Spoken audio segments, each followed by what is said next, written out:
قيم نسمو بها نحو العلا.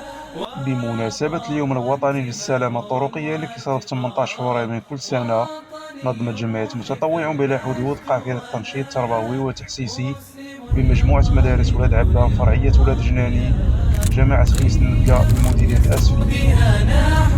هذه القافلة اللي عرفت عدة فقرات متنوعة كالتنشيط التربوي للأطفال بالبهلوان، ورشة تحسيسية حول السلامة الطرقية، ورشة تحسيسية حول صحة الفم والأسنان، فقرة الحناء، فقرة توزيع معجون وفرشاة أسنان على جميع تلميذات وتلاميذ المؤسسة. النبض عنوان هنا بالهواء الطلق وعلى الطريق الرابطة بين تنغيات وجامعة خميس النقا، توقف المتطوعون المتطوعات لتناول وجبة الفطور. نواحي خميس النقا إقليم آسي، متطوع بلا حدود جلسة استراحة لتناول وجبة الفطور خفيفة.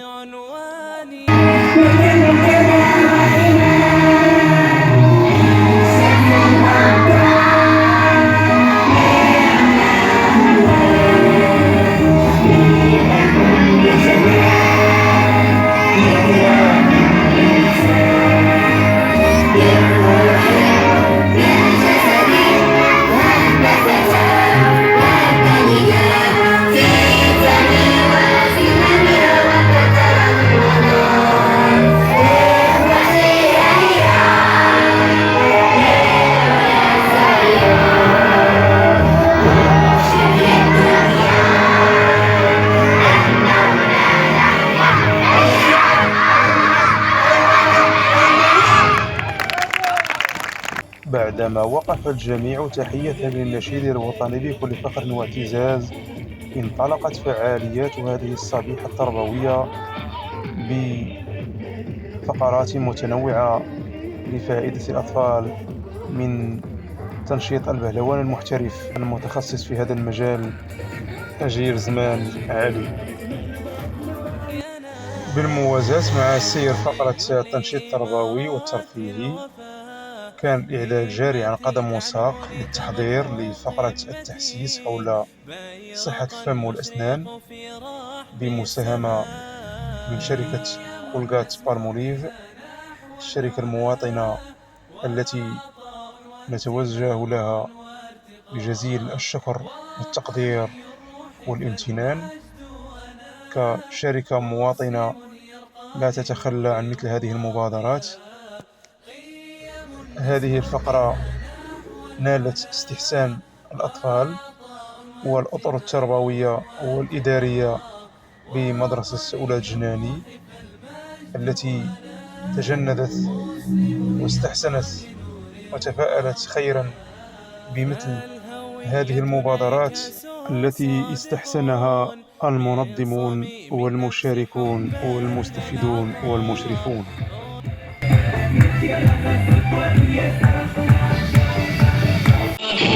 Ainsi dans ce genre petit,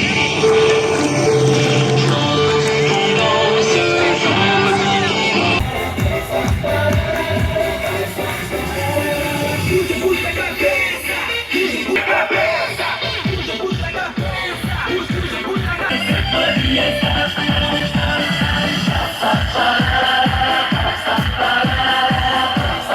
كما عرفت هذه الصبيحة التربوية فقرة للتوعية والتحسيس حول مخاطر الطريق التي تهدد حياة الأطفال، شارك بتشخيصها جميع تلاميذ وتلميذات المؤسسة المذكورة.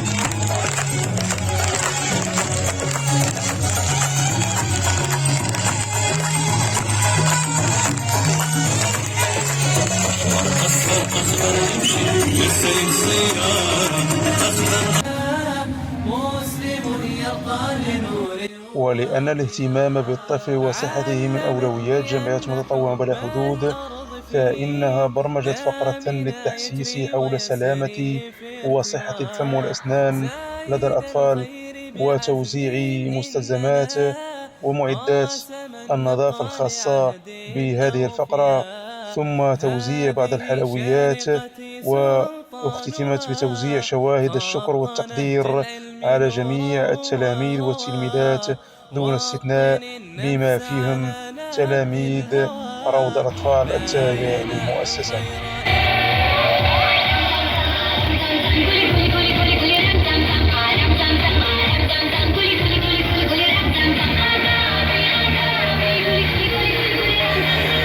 إضافة إلى الفقرات المتنوعة المذكورة، استفاد ما يزيد عن 80 تلميذة من فقرة للحناء نالت استحسانهن وإعجابهن، متمنين أن تكرر مرة أخرى.